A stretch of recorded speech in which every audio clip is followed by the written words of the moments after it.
Hello, boys and girls. Greg from the Scary Spirits podcast here to make you another cocktail. This week's featured cocktail is called the Bloody Valentine. How seasonal. I'm going to start with our rocks glass with ice.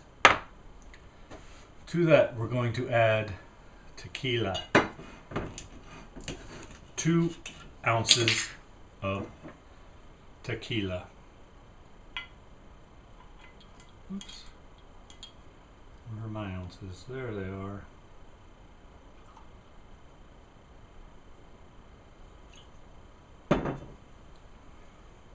Two ounces.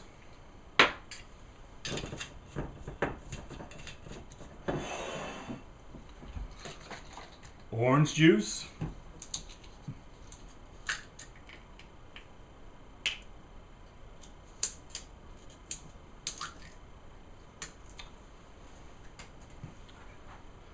Three ounces.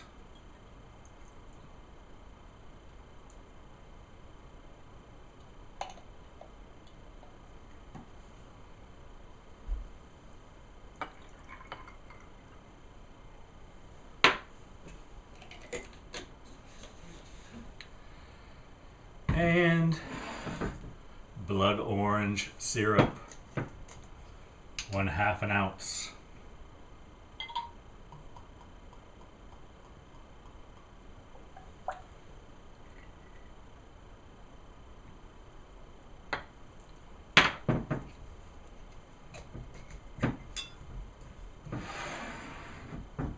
Then we take some grenadine.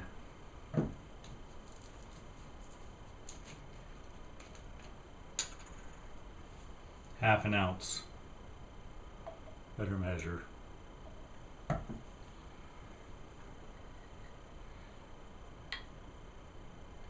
And we slowly pour it.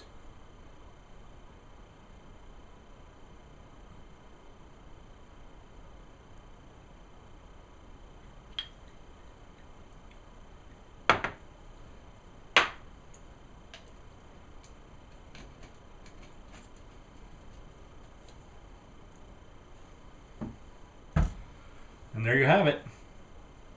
The Bloody Valentine.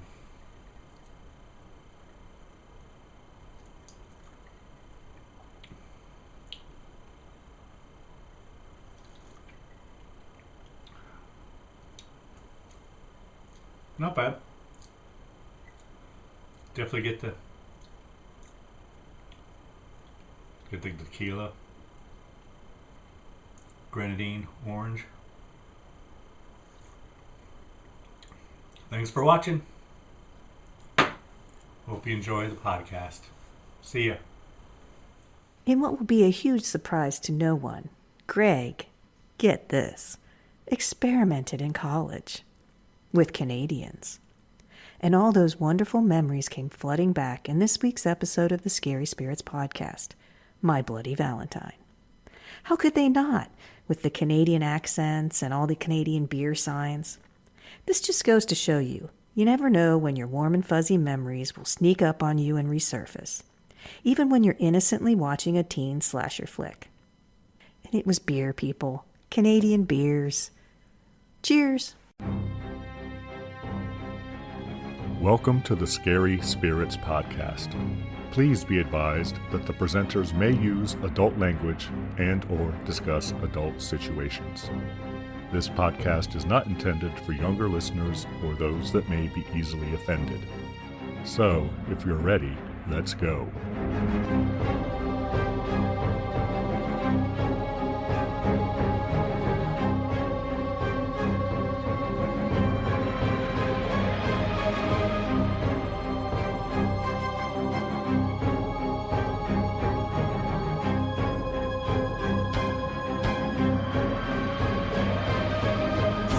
Hi, I'm Greg.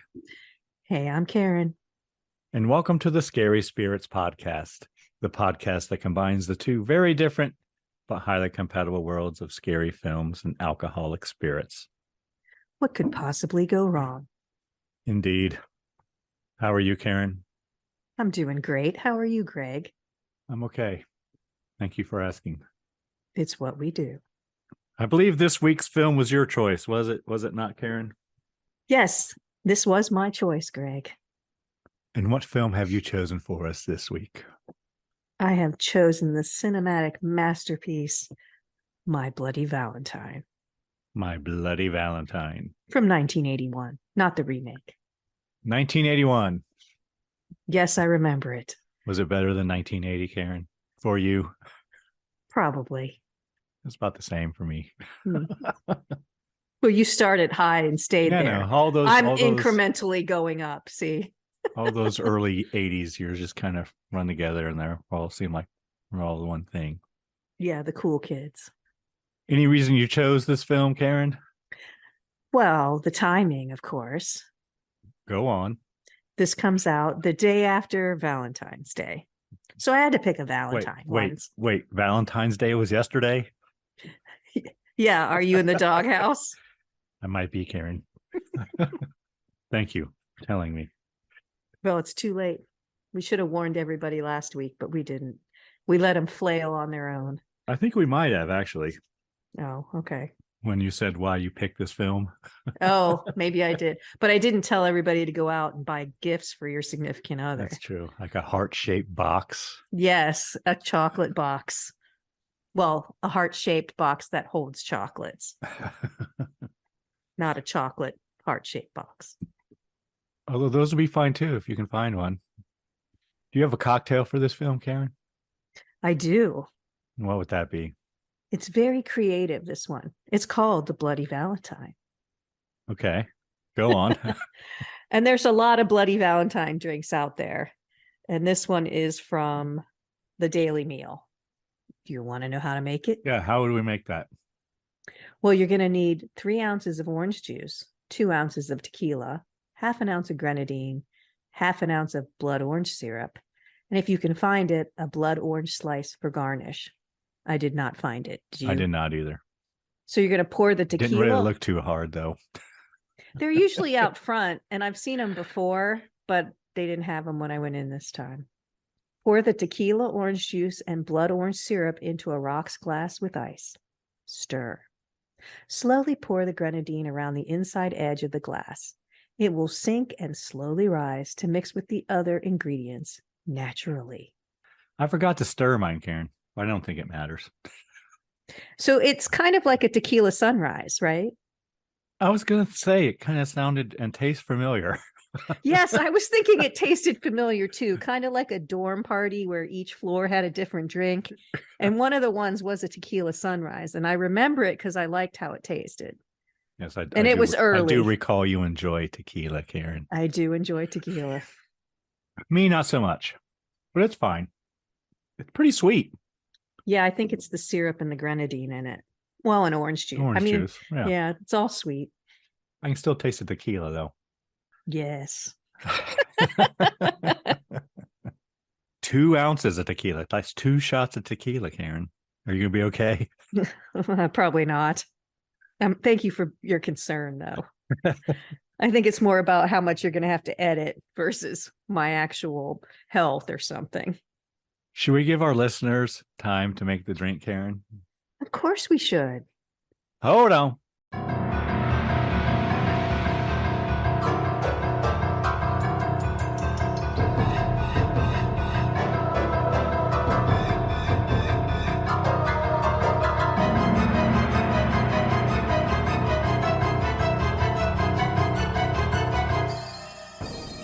And we're back. Yes, we are. Karen, might you have a brief synopsis for us? I have a very brief synopsis. Go on. Tell me a story. My Bloody Valentine. Friends defy the rules of a legendary murderer and discover he is real when they start celebrating Valentine's Day. One of those one-sentence synopsi. Synopsi? Is that what you call it? Synopsi? Synopsis. Oh, well, if it's plural, what's plural of synopsis? Oh, it could be, I guess. You know, before we start, I actually have a correction I forgot to tell you about. Go on. I was listening to the wonderful episode, The Comedy of Terrors. Yes. And we were talking about Rhubarb the cat. Yes. And I said that the gene for the orange coat allele must be recessive because the males only need one and the females need two. Yep. If anybody really cares, it's actually a codominant. It's not a recessive. I was going to mention it, but I didn't want to, Well, I appreciate that, but I was wrong, and it is not. It's known as a codominant. And in another time and place, I would explain that, but it's not necessary. Just know I was incorrect, and I have now made it correct. Because I'm sure all of my graduate student friends were like, what? So I fixed it. Thank you, Dr. Karen. You're welcome. All right. Are you ready to get into it? Yes, let's. My Bloody Valentine. Watched it on Amazon? I did, Karen. I did too. Violence, alcohol use, smoking, foul language, and sexual content. All the biggies. Yeah. Wasn't much foul language, just at the very, very end. He dropped an F-bomb. But other than that, there wasn't much. And we have credits. No. Lots of smoking, though. Yeah. Credits, and as we see credits, we see miners walking through a mine. 2 of them. And then one of the miners begins to undress Karen. Well, they've got masks on, so what are they breathing through? Because he sounds like Darth Vader. Is that called a ventilator or something? What's it called that you breathe through? I don't know what they use in mines. It almost looks like there's a filter of some filters sort on them, but there's also a hose.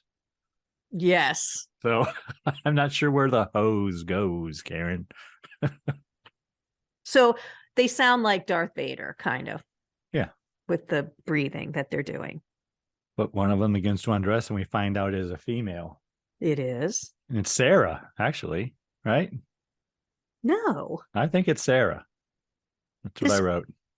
He kills this person. I know. Then why do you think it's Sarah? I don't know. I think it's just an intro, just to be an intro. Intro to be an intro. Looks just like her. I think they're different people. Okay. But anyway, it's a blonde. What would you call that top she's wearing, Karen? What is there a technical term for that? A bra? Yes. It's a little more than a bra, though, isn't it? No, it looked like a bra. Yeah, but it comes down farther. Anyway, and she's a tattoo of a heart. Right over her heart. And she begins to unzip the other miner and what I do want to say, hose. Yes, she does stroke the hose very suggestively. But when she takes off her helmet mask, she does the big hair flip. You know, like when women are supposedly, when they take off the motorcycle helmet and they flip their hair, she does that. But she's suggestively caressing the hose. And his Darth Vader breathing starts to pick up. And he grabs her breast, Karen. Well, he's caressing her breast while she's Although we caressing. don't see any breasts. No. And then he impales her on a pickaxe, which is stuck in the wall behind her. I do believe. That is what he does. We should say she does try to remove the mask from the miner and he won't let her, which I would take as a sign that that seems like a red flag to me. Then we have on the screen, it says Thursday, February 12th. Yeah, the title comes up first and then we start with the story. But it is Thursday, yes. And I guess the miners are changing shifts, Karen, and they begin to shower in their communal showers, yes. Yes. They're messing with each other as, miners do in the shower. I didn't know miners could shower before they left, But they're talking about how great it's going to be on Saturday night, that Valentine's Day is coming. They're also throwing soap at each other. And we do find out one guy has come back and his old girlfriend is going out with someone else. Yeah, TJ. They tease him. Yeah, they tease him a little bit about that. And then they run out to their cars while banjo music plays. They're going to get some beers or some moose heads. They do talk like they're from Canada. Yeah. Every once in a while, there's a good a boot or whatever. You can hear it. Yeah. They're trying not to, I think, but they definitely do. Was it filmed in Canada? Yes. Oh, okay. Because you can definitely hear it once in a Canadian while. Film Development Corporation production company. But they're all racing off, speeding, driving recklessly, trying to be the first one to the bar in town in Valentine Bluffs. Because I think the last one buys or something, and that's what they said. I think so. Yeah, so they drive past a sign that says, "Welcome to Valentine Bluffs, the little town with a big heart." Oh, they're not going to the bar this time, are they? Nope. They're going to the dance hall. To the Union Hall. Yeah, the dance hall. My bad. All the Sorry. girls or women. The girls they're all waiting. Or decorating for the Valentine's Day dance. And the whole town is decorated for Valentine's Day. Yes, over the top decorated. And apparently everybody has a date except for TJ and Howard. And these guys, I'm going to get this out right now because it bugged me the whole movie. They keep calling them kids. Well, the old folk call them kids. Yeah, and they act like the boys' behavior is like they're 16, but they look 30. So it's weird. They do not look like teenagers, even 18, 19, 20-year-olds. They look 25, 26, 27. Yeah, they're old. But we find out that TJ left the mining town and went out to the West Coast and couldn't hack it and came back. And he gets shit about that multiple times in this movie. Left his girl and now she's dating someone else. They do talk outside at I think it's the police chief and the woman who decorated the town, that this is the first dance in 20 years. And they're not going to make a big deal of it. And they want everyone to forget what horrible thing happened 20 years ago. Yep. And we learned that TJ's dad is the mayor. He says he went out there to the West Coast and he couldn't make it on his own. So he's coming home. He's working in the mine. I guess his dad owns the mine as well. Then the new kid, I think it's Howard, gives the mayor Valentine candy. Yeah, he runs after someone him. Left it for him. Yeah. They're leaving the Union Hall and he runs out, says, Mayor, or whatever. You must have a secret admirer. And he gives him the box, which is a chocolate box shaped like a heart, filled with chocolates. So the mayor and the police, or the mayor and the chief of police, they head out and the mayor opens the package. They're going to a meeting out of town, the two of them. And they're going to share the chocolates on the trip. And the note says, there's a note inside that says, from the heart comes a warning filled with bloody good cheer. Remember what happened as the 14th draws near. And they open the box, and there is a human heart inside, or what appears to be a human heart. It's pretty good. It's pretty gross. It's big. I think it's a lot bigger than a normal human heart. It is a different girl, Karen. In the beginning? Yes. Looks a lot like Sarah, though. Yeah, blonde hair. Long blonde hair. So they find this human heart. They pull over the side of the road, turn the sirens on, and quickly go back to town. We cut to the Cage, which I guess is the local drinking establishment. Yes. And all the young folk, the young adults are all in there, Karen. That's what we're going to call them. As yes. you do. And a couple of them are playing the knife game. I think Axel's one of them. And I don't know. You know the knife game, Karen? I am aware, but I would never play it. Yes, they have their fingers spread on the table and they're looking straight at each other and moving the knife quickly between their fingers. Then the bartender tells the story about what happened 20 years ago. The biggest event of the year. Yes, he's cranky old man. He's a get off my lawn kind of guy. But all the kids in there are younger and they don't believe that the town, he says, this town is accursed. And he tells the story from 20 years ago. Yeah, apparently 20 years ago on the day of the Valentine's dance, everyone was there except for some of the miners. So apparently this is the biggest event of the year. And it's a tradition for over 100 years and everyone really looks forward to it. So the supervisors at the mine didn't wait for the last 7 miners who were in the mine to come up because they wanted to get to the dance. There were 7 miners, 2 supervisors, and 5 still down in the mine. And the 2 supervisors left because they wanted to go party without checking the methane gas levels in the tunnel. And there was a big explosion. I think it said it took 6 days to dig their way to the men, and they found 1 alive when they finished. I thought they said 6 weeks. Did they say 6? That didn't make sense to me. Maybe I heard it wrong. Maybe it was 6 weeks. 6 weeks seems like an awfully long time. But when they find the 1 man alive, he's eating the others. Right. And that would seem like in 6 days, would you start eating the others? No, probably not. But in 6 weeks you would. Probably. So I don't, but in 6, it just seemed like a long time. But anyway.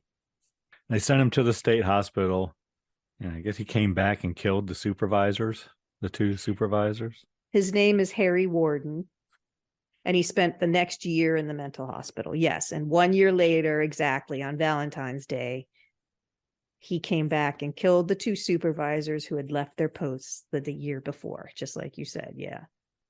And he comes back every February the 14th, legend says. He cut out their hearts and stuffed them in heart-shaped candy boxes. And he put the candy boxes at the dance where the blood dripped out the sides. So they had the Valentine's Day dance the next year after the miners were in the explosion. But once he cut the hearts out and put them at the dance, they stopped having the dance, which is probably smart. And here's, I wrote here, lots of Moosehead beer in this movie. Yes, very much. And signage. And signage.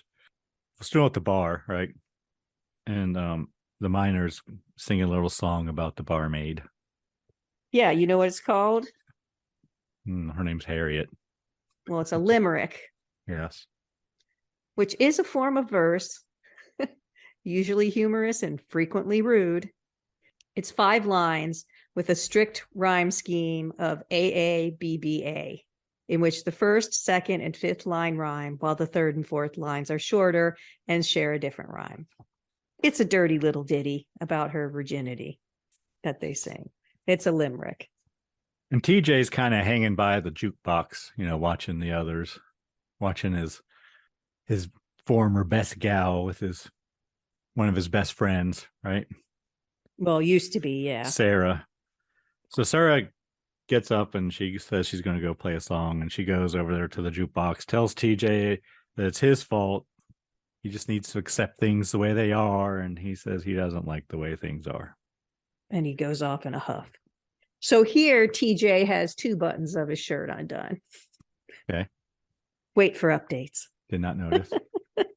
I did later, actually. But it's hard to miss later, but it's one of those snap shirts.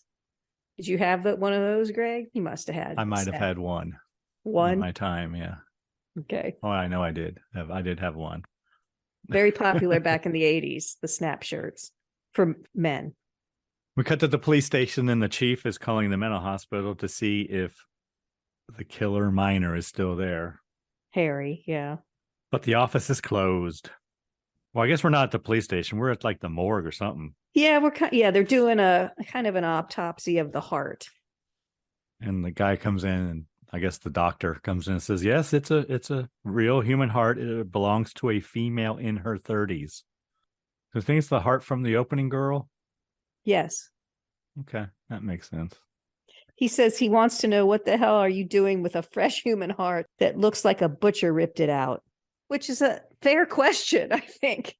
They walk in with a heart in a Valentine candy box. Somebody should ask. And they ask, do you remember the horrible murders? And the doctor says yes. They fear that Harry Warren is back. And we see someone peeping in the laundromat, Karen, wearing boots. With the Darth Vader breathing. Yeah, and more Moosehead beer. He enters the laundromat, and here's where I wrote Darth Vader breathing. That's the first time I referenced it. And he leaves a heart-shaped box. So we should say who owns the laundromat is Mabel. And Mabel has decorated the entire town to the hilt. I mean, every door, window, banister has streamers, there's hearts everywhere. She's just over the top with it. But at one point, when she goes into the union hall, when they're talking about, oh, none of the kids will remember, one of the kids, probably Howard, I don't know, comes out and he's all bloody. It is Howard. Because they do know the legend, but he gets blood all over her box of decorations she's bringing in, so she has to wash those. But she owns the laundromat, so she probably lives there too, and she's doing the laundry. She's washing all of the Valentine's Day decorations that the kids ruined. And also, she doesn't get mad at the kids. She laughs with them, and, you know, they apologize and everything. So she's just going about her business, washing the decorations. Mabel comes in, sees the box, and she opens it. There's a note.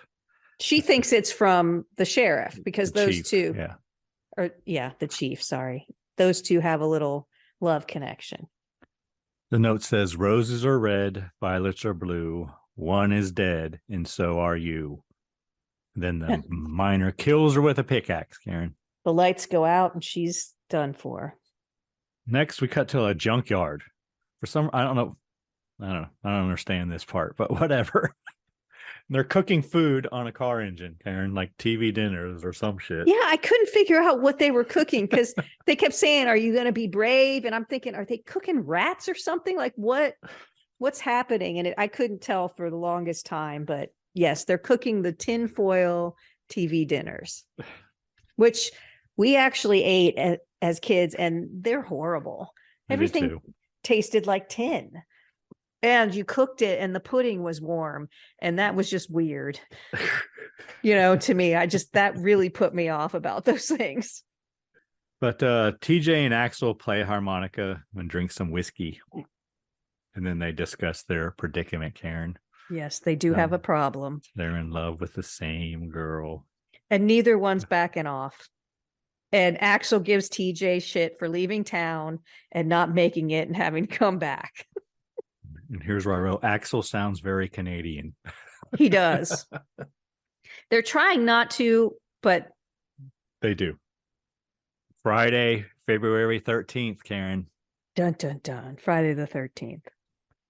The chief calls the state hospital, and they say they have no record of a Harry Warden ever being there. Why do you think that scene is in there? Why do they have no record of it? Well, she says that either he wasn't here, he was here and discharged, or he's on a slab, is what she says. But they would have still had a record if he was there. And she says they don't have any record. But she does say it'll take several days to check the microfilm in the central office.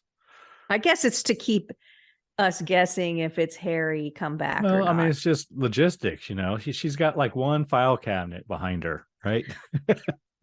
I know, but if they would have just said patients are discharged or die, they probably discard those paper files and keep the shit on microfilm, right? I guess. Otherwise, where are you going to keep all that shit? Mayor wants to cancel the big dance. Did you have any clues to who's the killer yet, Karen? Did you have any idea? No. Do you have any guesses yet? No. Okay. Did you? I was on the mayor for a little bit. I was on the mayor later. It didn't take me long to switch, though. Yeah, I was on the mayor, too, because I thought, we haven't seen him in a while. There's a part where he's just not around. But, yeah, it's not. And I thought, he's too old. But then I thought, well, that doesn't matter. Not in these movies, but yes. So anyway, then we cut to Sarah and Patty walking along the streets. And they're talking about Sarah's predicament. They're just walking in town. They're not walking the streets. Right. Well, they're walking the sidewalk and by the street in town. But just on Main Street in town, kind of. And Sarah can't decide which one she wants, apparently. No. And they talk about the dance and, what they're going to wear and just stuff like that. But yes, I think it's Patty that's teasing Sarah about having two suitors and liking that they're both interested in her. And we cut to the laundromat. The chief is going to go see Mabel. And the heart decorations have been hung upside down, Karen. And there's a dryer going. Chief looks for Mabel. And she falls out of the dryer. Not the one that's running, the one next to the one that's running. And he does walk around and sniff a lot. Yeah. Like maybe. Apparently there's a foul odor. But do you think she was cooking in the dryer? Yes. Okay. But the dryer stopped. But the other dryer was still going. It had the Valentine decorations in it. But yeah, she falls out of the dryer. And we cut back to the mine. TJ and Axel get into it a little bit. The foreman breaks it up. Go back to the laundromat. I guess the coroner is there now getting the body of Mabel. Mayor lights a stogie. The chief wants to cover it up. He doesn't want anyone to know in town that Harry may be back. So he has Mabel taken out the back door. Then, just as they're about to take her away, I guess he pulls back the Gets one last look. Blanket to have one last look at her body cavity and finds a Valentine. Yeah, I don't know how he missed it before. And it's not covered in blood or anything. It's nice and dry. It's been in the dryer. So True. It's not even wrinkled. He reads it and it says, "It happened once. It happened twice. Cancel the dance or it will happen thrice." Ooh. Got away with words, that one. The mayor wants all the Valentine decorations taken down and the dance canceled. He tells the chief to lock up that damn hall and tell the young people there will be no dance and no parties either. So do you want to know about Valentine's Day? Sure, Karen. Tell me about Valentine's Day. Before we get too far into it. Well, it's... Where does it come from? I don't know. Well, the earliest possible origin story of Valentine's Day is the pagan holiday Lupercalia. Of course it is. Occurring for centuries in the middle of February, the holiday celebrates fertility. Of course it does. Men would strip naked and sacrifice a goat and a dog. Young boys would then take strips of the hide from the sacrificed animals and use it to whip young women to promote fertility. Sounds fun. I don't like the sacrifice part. Goats? And dogs. Well, we can modernize it. Fake leather and dipped in food coloring. So then Pope Galatius came to power in the late 5th century. What's his name? Galatius? Oh, Galatius. Okay. What did you think I said? I thought you said fallacious. No, Galatius came to power in the late 5th century, put an end to Lupercalia. Soon after, the Catholic Church declared February 14th to be a day of feast to celebrate the martyred Saint Valentine. There is multiple Saint Valentine. There's 2. But it didn't get its... So basically, it's a pagan holiday that the Catholics came in and took over and made their own. Well, they made it a saint's day. So you can say the romance maybe comes from the pagan holiday because that had to do with fertility. But actually, a lot of people think the romance comes from Chaucer. And he was the first person to link Valentine's Day to romance in his poem, The Parliament of Fowls, meaning birds, because right around that time is when the birds started hooking up to mate. So yeah, it is skunk mating season too. I know Valentine's Day is approximately the time when European birds started mating. And then later poets, including Shakespeare, followed Chaucer's lead and helped to create the romantic connotations we have today.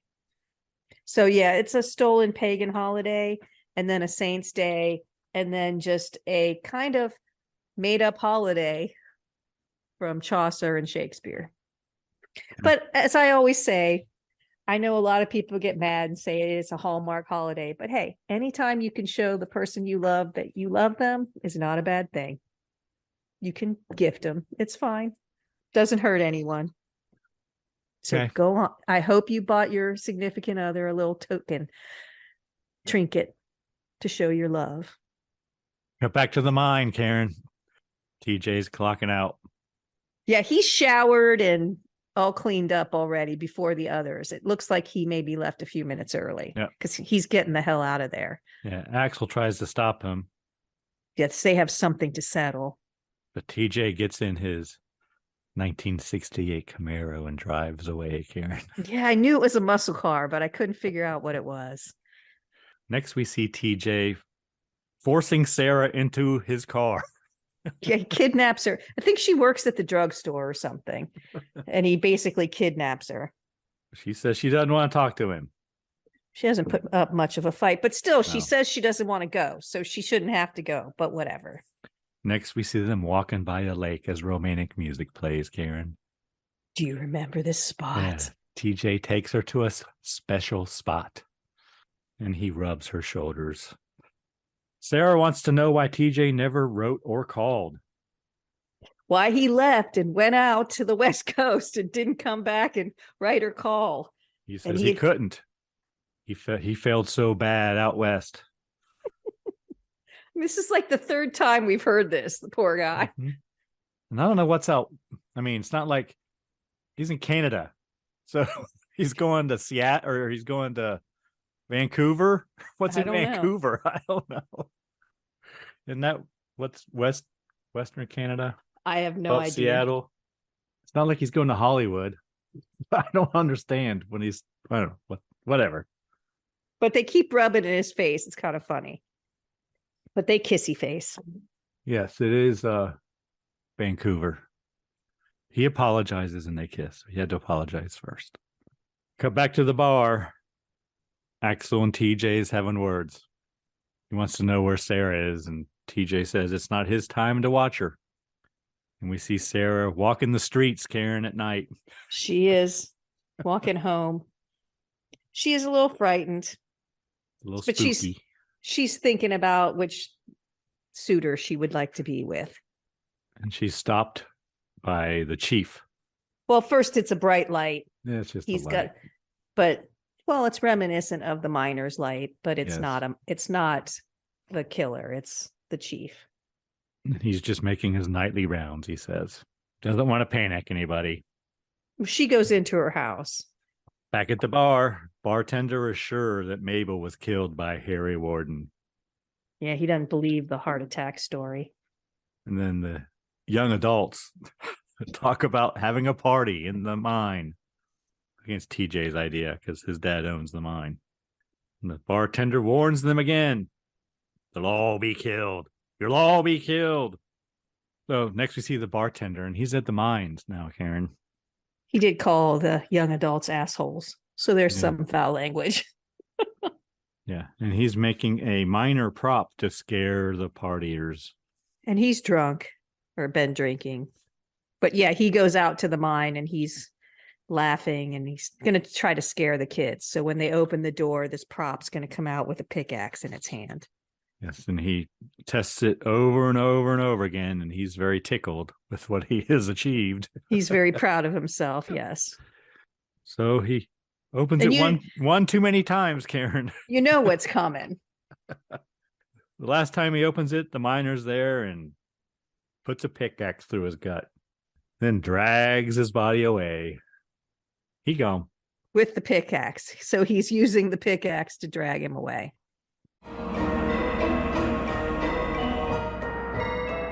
Is this your first time listening to the Scary Spirits podcast? Or maybe you're a regular listener, but missed a few along the way. No worries. Not only can you find every episode on our website, scaryspirits.com, but you'll also get to enjoy awesome show notes too. I just want to say we really appreciate your support. Now let's get back to the show.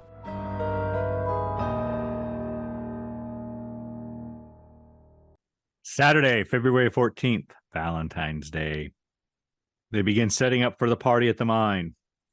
It's in like a break room, you think? Yeah, it is. Like, like know. their break house or So they're not in the mine. up top. Yeah. Right. To be clear, it's got like a pool table and a kitchen and it's a good party room. It is. And they're drinking Schlitz and Moosehead. Yep. The good stuff. Moosehead's pretty good. True. I used to drink that in college quite a bit. I went on a Canadian thing in college. I drank Moosehead and Molson. And So you got a little experimental in college? Is that what you're saying? just a little. Explored your options. Yeah. Tried some international cuisine. Went Canadian. Okay, good. It's good. That's what college is for, babe. And we see the chief at the police station. and he has received a heart-shaped box. And he's freaked out. He is. But there's no blood on it. No, it's not a bloody box. It appears to be still wrapped in like cellophane and everything. But he opens it, and I said, it appears to be filled with chocolates. I still wasn't quite sure.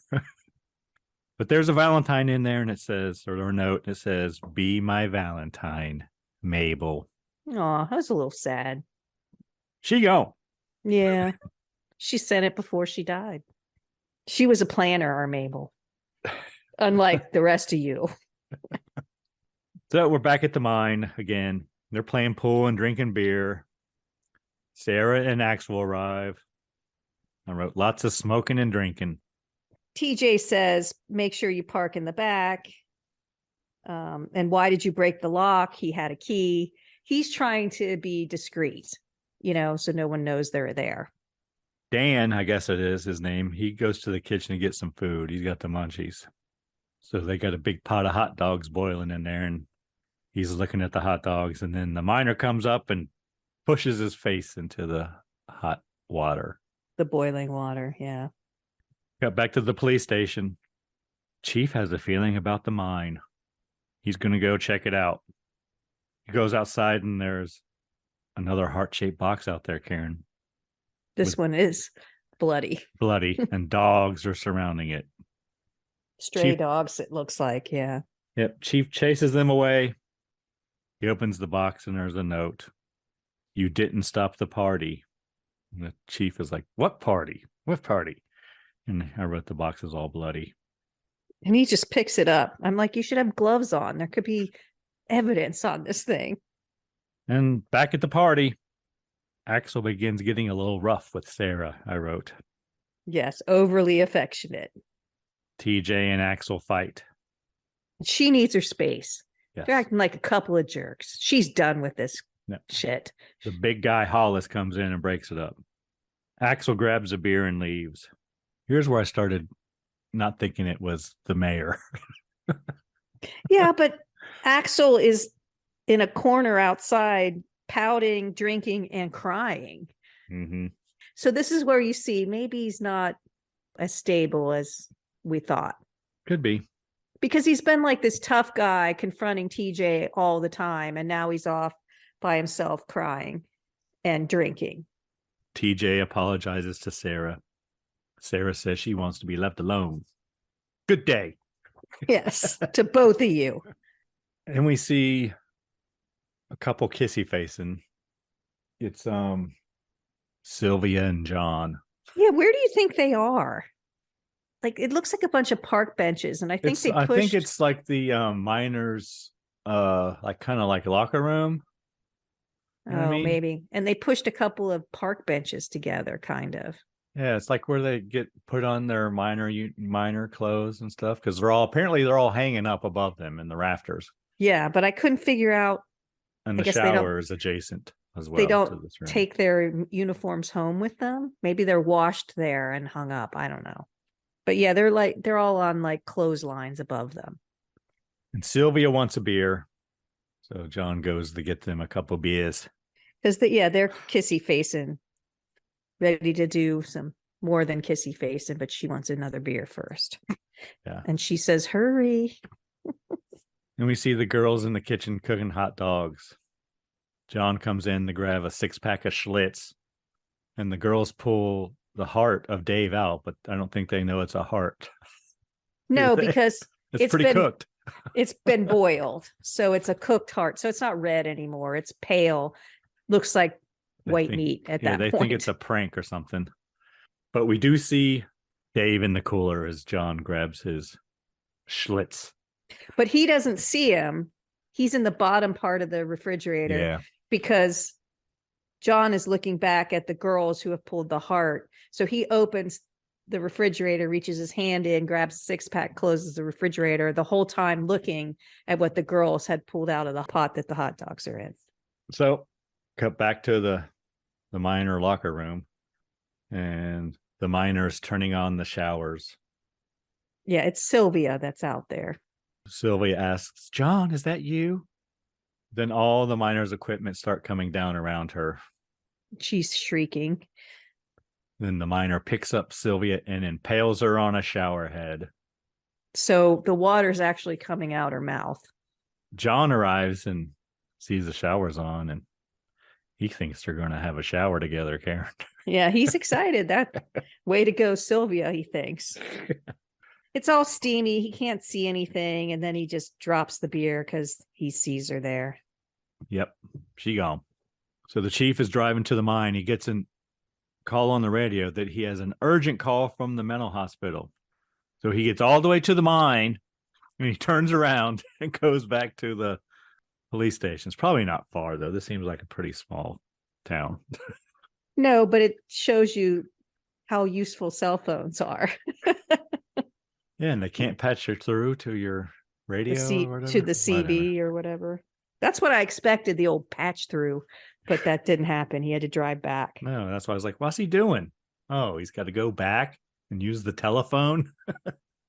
They all did have rotary phones. Did you notice that, Karen? Well, it was Every 1981. phone was a rotary, but they had touch-tone phones back then, didn't they? Next, we see the party goers back at the party there, and they all want to go down into the mine. TJ tries to stop them because apparently, Karen, there is a rule of no women in the mine. What do you think that's about? I don't know. I don't know either. But that rule was broken 30 seconds into this movie. So Hollis takes them all down into the mine and on the train, the mine cart. Yes, the rail cars. And he's kind of giving them a tour. Yeah, he wants to just, okay, that's good. All right, we're here. Let's turn around and go back. And they're like, no. But I thought they said it goes down pretty far. And I thought he said it was like 3 miles deep, but that can't be right, can it? I don't know. Because later I was just curious, but they go down pretty far. So he agrees to give them like a little tour, but then one couple break off from the group, Karen. That would be Mike and Harriet. So is Harriet the chick from the bar? Yeah, the bar. Yeah. Yeah. Okay. Because she and Mike have a thing earlier when they're doing the limerick, and they kind of like make fun of Mike or something. Oh, okay. After they're done singing the limerick. So come back to the party, and apparently they have found Dave's body. And then John comes in and tells them about Sylvia. Axel tells everyone that to get out, it's Harry Warden. He's back. Yes. TJ runs to the payphone, tries to call the authorities, but the phone lines have been cut. So he sends the others to get help. Yeah. So all the other kids, they do send them away, and they all pile in the cars and they leave quickly. Everybody leaves except for the kids who are down in the mine. And TJ and Axel. Yes. And they have to work together to save Sarah. Yep. TJ tells Axel that Sarah is in the mine with the others. They decide to go get them out. Once they get down there, they decide to split up to search for them. Yeah. Whose idea was that? Axel or TJ's? Okay. I think it's TJ's. I don't know why TJ's not running the fucking mine. It sounds like Axel's like the boss of TJ or something. His dad owns the damn thing. Greg, it's because TJ went to the West Coast. He left the mining town and failed miserably. So now when he comes back, he has to earn his spot again. He's being taught a lesson, apparently. Yes, because he failed. Hollis takes the others to the abandoned part of the mine. They went down in the cars, yes. And that now they're... And I want to say, Sarah's in a white dress. And at this point, not a spot on it. I don't think they have bras in this town either, Karen. No, they do not. Except for the first girl. The first girl had one, but no one else does. But hers was a fancier bra. But anyway, no one else does. Lingerie. Is that what you're trying to say? And then Howard jumps out and scares them. He got me. I would say I was not prepared for that. And we hear the breathing as they're venturing farther into the mine. Cut to Harriet and Mike, right? Mike, kissy facing. Yep. Cut back to the others who are looking for Mike and Harriet, but they are being stalked by the miner. And one of them says, "Why are the walls white?" Do you remember that? Yep. Do you want to know why the walls are white? He said something about explosions or something. coal dust explosions in underground coal mines are prevented by a generous application of rock dust, usually limestone. If an explosion should occur, the rock dust disperses, mixes with the coal dust, and prevents flame propagation by acting as a thermal inhibitor or a heat sink. And what usually causes the explosions down in mines, Greg? They mentioned it. They mentioned it earlier. I didn't know. Methane gas. Oh, that's right. It's a colorless, odorless, flammable gas that is liberated naturally from coal seams. It's particularly dangerous if it reaches concentrations between 5 and 15% in the air, where the mixture becomes explosive. Therefore, it is important for mine operations to monitor the level of methane gas in coal mines. To prevent the coal dust from taking part in an explosion, mine operators routinely cover the floor, sides, and roof areas of the mine entries with a generous application of inert rock dust. Pulverized limestone rock dust is commonly used, and they check it often. So that goes back to, the 2 supervisors that left early and didn't check, because you can't smell it, you can't taste it, you can't see it, so you don't know. So they must have some method, which I didn't look up, of how to make sure it's not above 5%. That's scary. I mean, that wouldn't make you feel comfortable. And I certainly wouldn't want to go down in the mine like these kids did, because I'd be like, we don't even know. I know. Imagine like when my grandfather was a coal miner. Imagine back then when they had tungsten lamps. You didn't have flashlights and electric lights. Yeah. Well, or I'd imagine that's probably pretty flammable, Karen. Yes. And even just when the pickaxe is hitting rocks, I'm thinking there's going to be a spark here. I kept thinking that in the movie, a spark from a pickaxe, metal hitting metal, who knows from what, or static electricity or whatever. And I thought that's a scary thing. Got back to the police station. Some of the partiers arrive and tell the chief that they're partying at the mine and that Harry Warden is killing people. Started killing everyone. They tell them that a few people are down in the mine. He tells them to go home and stay put. Chief heads to the mine.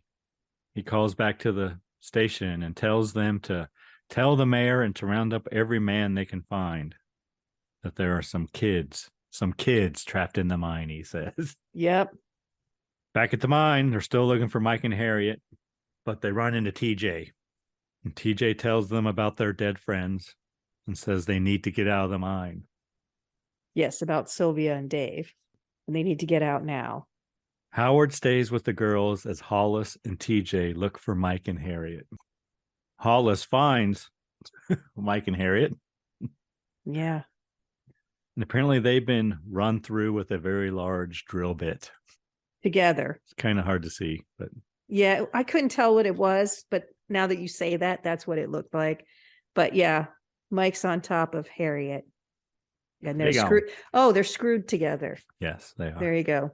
Maybe that's supposed to be ironic or something. I don't know. Then the miner jumps out and shoots Hollis in the head with a nail gun a couple times. And Don't kill him, though. No, not right away. He stumbles back to the others and drops. Right in front of them. Yeah. Howard runs away and leaves the girls there, Patty and Sarah. Patty's pretty hysterical. Sarah slaps some sense into her. Yeah, I think Patty is Hollis's girlfriend. She is. And she doesn't want to leave him, which I kind of get, but they do have to leave. So yeah, Sarah smacks her. Axel arrives and he guides them to the way out. And they're trying to keep Patty quiet, and she's very annoying. I mean, I get it. We always complain that no one's upset that their significant other dies in these movies, and she's very upset. But they keep telling her, shut up, be quiet, keep your voice down. Because the killer would be able to find them right away because she's making so much noise. Which, again, I get. She just saw her boyfriend die in front of her. TJ comes down another corridor, and Axel hits him with a piece of wood thinking he is Harry. Yeah, he did that on purpose. Yes, he did. Chief arrives at the mine. Got back to TJ, Axel, Sarah, and Patty. Well, the elevators are out at the top. Yeah, and apparently won't they're work. out at the bottom too, because they get to the Yes. elevator and say the control panel is smashed. The mob can't come down and the kids can't come up. They have to climb out. And this is where I said, are they 3.5 miles deep? Because they're coming up a ladder. I mean, can you imagine climbing a ladder for 3 miles? Even a half a mile would be a lot to climb up a ladder. Yeah. I mean, you'd have some adrenaline pumping. I get that. But how far could you actually climb up a ladder? That'd be hard. It would. Especially in a dress and heels. Yes. And here I wrote that Patty is being a Karen. She's just upset. She's still really crying over Hollis, and she is complaining a lot. And Sarah's getting frustrated. As they climb, the body of Howard falls. I think he's on a noose at first. I think he was on a noose, and then his head breaks, decapitates, and his body falls. But so I didn't really think about it until later, but Axel keeps going much faster. Sarah keeps saying, slow down, Axel, slow down. And I think he gets up to where Howard is and causes the decapitation, because then Howard falls and then they all go back down the ladder. So he's separated from them. Even though he's on the ladder, he's ahead of them because she keeps saying, slow down, slow down, slow down. And he doesn't. He keeps climbing faster. So then they decide to go back down the ladder. Because they say the miner is at the top. It's at the top. And so they think they can get out with the rail cars. They come down the ladder. TJ says, don't look, because the decapitated body is there. And then they've got to cross through like a water obstacle. Yeah. Or something. Like a wet part of the mine or something.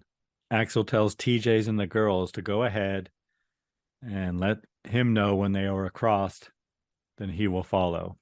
Because he's going to hold off the miner, is what the plan is. So if they tell Axel they're across, and they hear like some breaking sounds or something and something hitting the water, they run back to check, and apparently Axel has drowned, Karen. Well, or he was pushed in or something. It took me this long to get suspicious. This is where I started to go, oh, okay. Because I'm thinking, who is it? You know, because then I thought maybe it was the mayor because I hadn't seen him in a while. But then he's with the sheriff when the men all gather. I'm like, okay, it's not him. Everybody else is dead. I thought, is it going to be like a skeleton or something, like a ghost? But then when he fell in the water, I was like, oh, okay. And there is a kind of cool shot where he's got a minor light on him, and they run over, and it fades as it goes down. Right. I thought that was kind of a nice touch. TJ says he can't do anything. It's like 60 feet deep or some shit, right? And there's a sign behind him that says caution, 60 feet deep. So TJ sends the girls down the mine shaft as he takes another corridor for some reason. And it sounds like the shaft caves in where TJ went, so the girls run back to look. Yeah. But decide to continue the way TJ told them. I don't know why they separated. It was weird. Then the miner pops around the corner and kills Patty. Sarah walks away. She doesn't seem to be in too much of a hurry. I'm just saying. I think she's in shock, but he pickaxes Patty right in the stomach, which probably wouldn't kill you that quickly, to be honest. Police arrive at the mine with all their men. Yeah, the mob is coming. Sarah stops to catch her breath, apparently. TJ finds her, kind of startles her, and they begin trying to find their way out of the mine. Back up top, Chief tells the other men the elevator isn't working and they have to go in another way. Down in the mine, the miner catches up to TJ and Sarah, and they all get into the mine carts. Well, TJ and Sarah are slightly ahead because they're climbing forward on the carts, but the miner's coming right after them. This is almost like a cartoon or something. I don't know. TJ and the miner fight and struggle. TJ has a shovel. The miner has a pickaxe. They all fall off the mine cart. I think she jumps off because Yeah, they fall off and then she jumps off. Because she gives the shovel back to TJ because he drops it. The miner tries to hit TJ with the pickaxe. The police arrive. They're coming down the same way the mine cart is going. So they pass the mine cart and the chief stops to see if there's any bodies in there as it passes. Good police work. And he's pleased. There's a little blood there, though. And we see the miner chasing TJ and Sarah. Back down into the mine. Yeah. The miner and TJ fight with pickaxe and shovel. The miner's pickaxe gets stuck in the wall. So he pulls a knife and goes after TJ. Sarah pulls the mask from the miner, revealing it to be Axel. Yeah, they went into like a little ventilation area. So off the main tunnel. Well, who we know is Axel with the pickaxe now. Every time he's swinging at TJ, he's knocking down another support in that room. So he keeps pulling down the support beams. But she rips off the mask, like you said, and it's Axel. Then we have a flashback. Apparently, Axel witnessed Harry Warden killing his father. He was hiding under the bed. He must have been one of the supervisors. Yes. And so Axel's all bloody under the bed. So TJ meets the police when they arrive and tells them that it is not Harry Warden. The chief says he knows. He got a call from the state hospital saying that Harry Warden died 5 years ago. The mayor says, well, who is it then? TJ says it's Axel. Then the mayor says, his father was killed on Valentine's Day. 20 years ago. So then the men are trying to dig Axel out, and they see his arm moving, and they say, he's alive. So they run back in, and Sarah has to see him. Which is weird. I don't know why she had to see him, but I guess maybe she cared about him. And we see Axel, and his arm has actually been amputated. Yeah, so did he cut off his own arm to get away? Apparently. He makes his way deeper into the mine, and he asks Sarah to be his Bloody Valentine, and he sings a song about Harry Warden, and he laughs maniacally. Credits. Then a folk song plays called The Curse of Harry Warden. Yeah, I called it a sea shanty kind of thing. A ballad that talks about him, yeah. Yeah, the Ballad of Harry Warden. I think that's what it's called, actually. The end. Karen, what did you really enjoy about this film you picked? Well, there is, of course, sequel potential because Axel did run off into the mine with one arm. He did. So, I like that. He did say they'd be back. I don't think there probably wasn't a sequel, was there? No, just the remake. To be honest, there isn't really a lot I really liked, but there isn't a lot that I didn't like. It was pretty much, at least it was what I expected, from the description that I had read. It's a teen slasher film. There's not a ton of blood. Apparently a lot of stuff was cut out. There's a lot of pickaxing. Made him cut it before they'd give him an R. Oh. There were scenes cut from every killing, apparently, I read. Yeah, because there's not a lot of information. Like, there's just a few seconds cut from every killing, but enough where you probably we don't see Sylvia impaled. Right? We don't see it. No, we don't. We see the before and afterwards. Yeah, you can tell. And we don't see much of the afterwards. Yeah. Yeah. And I kind of wondered that when I saw it, because I'm thinking, why didn't they show that? Because they went through the effort to make it happen. Because we saw a side shot, so you could tell what the water was doing. But so it wasn't really gory.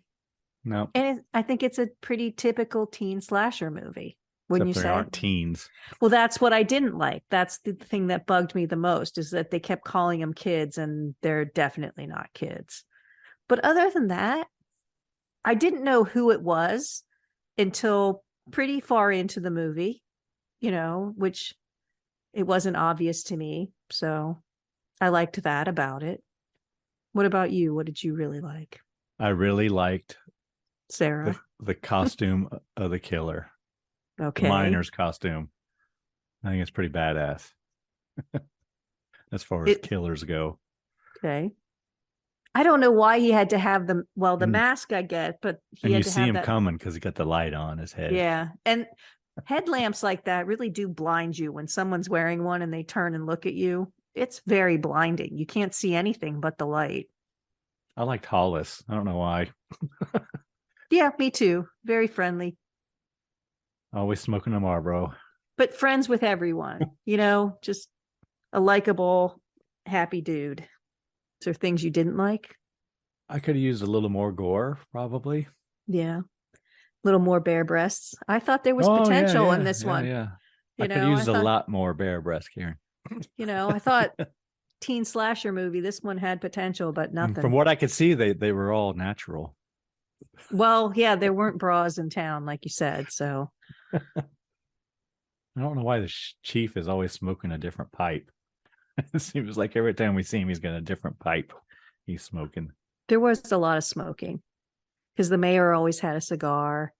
The chief always had a pipe, and the kids were all smoking cigarettes. Well, actually, just the males, because I didn't see any of the girls smoking. No, I didn't either. All right, Karen, what kind of cocktail rating you want to give this film? I think it's a 3. Do you agree? Yeah. And then, like I said, I didn't really particularly think any of it was exceptional, but I didn't think it was bad either. It was just as advertised. And actually, when I started watching it, the X-ray thing popped up on Amazon Prime, and it said that this is Quentin Tarantino's favorite slasher film. Even with the cuts, maybe he saw the guess. uncut. No, the version. uncut's never been released. Oh. Is this before Friday the 13th and Halloween? No, those would have been earlier. Like Yeah. 78, 79, right? Halloween was 78. So this is a couple years later. This is Friday the 13th. Friday the 13th was 80. This was Friday the 13th in a mine. Yeah, kind of. Kids sneaking off. But they're not kids. No, I agree. But they're supposed to be, I think. All right, 3 cocktails. Anything we learned today, Karen? Oh, we learned about limericks. We had our Yes. Star Wars reference about the pagan Valentine holiday, about methane gas and limestone. Rock dust. Rock dust. Rock duster. Remember Rock Duster, Karen? I should. What is it? Why can't I think of what it is? I know it was a song. I think it was by the band Rock Duster, too. Yeah, it It sounds was like on the EBN album project way back in the 80s. Oh, okay. Anything else we learned? That you experimented with Canadian in college. Yes, I did, Karen. Yeah, I went back to it later. Well, you can't forget Canadian. Your first Canadian.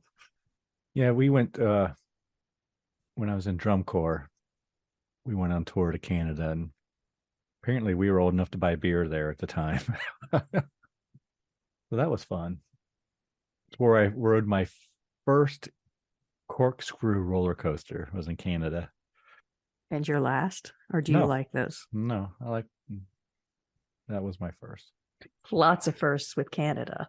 Yes. What do you think? What do you think of this tequila sunrise, Karen? This is tequila sunrise ripoff. I like it. I still have quite a bit left. Uh-oh. Doesn't evaporate like usual for some reason. Maybe Hmm. tequila is different chemically. Well, it hits you different. So if you don't like it, it's not going to evaporate as much. But it's fine. It's sweet. It's probably why I like it. All right, next film, Karen. It's your choice, Greg. What did you pick? It is, isn't it? The next film I have chosen, Karen, is The Crime of Dr. Crespi from 1935. Is that a C or a K? All C's. Okay. Why did you choose that? Well, Karen, it stars your favorite actor, Which one is that? Dwight Fry. And his birthday is February the 22nd. Oh, nice. You say Yes. that. I probably have told the same thing before. You keep calling him my favorite actor, and he's not. And it's like my mom said once, my brother was on vacation and I don't know how it came about, but my mom told everyone that I collected shot glasses. Never collected shot glasses, never done it. I don't even drink that much. And everybody started bringing me shot glasses from everywhere they went. And I have like 100. And I mean, it was just funny. It was like, that was not my thing, but I have a lot of them now. Well, a lot of them broke in the moves, but it was just funny. I opened this thing from my brother and it's shot glass. And I'm like, thanks.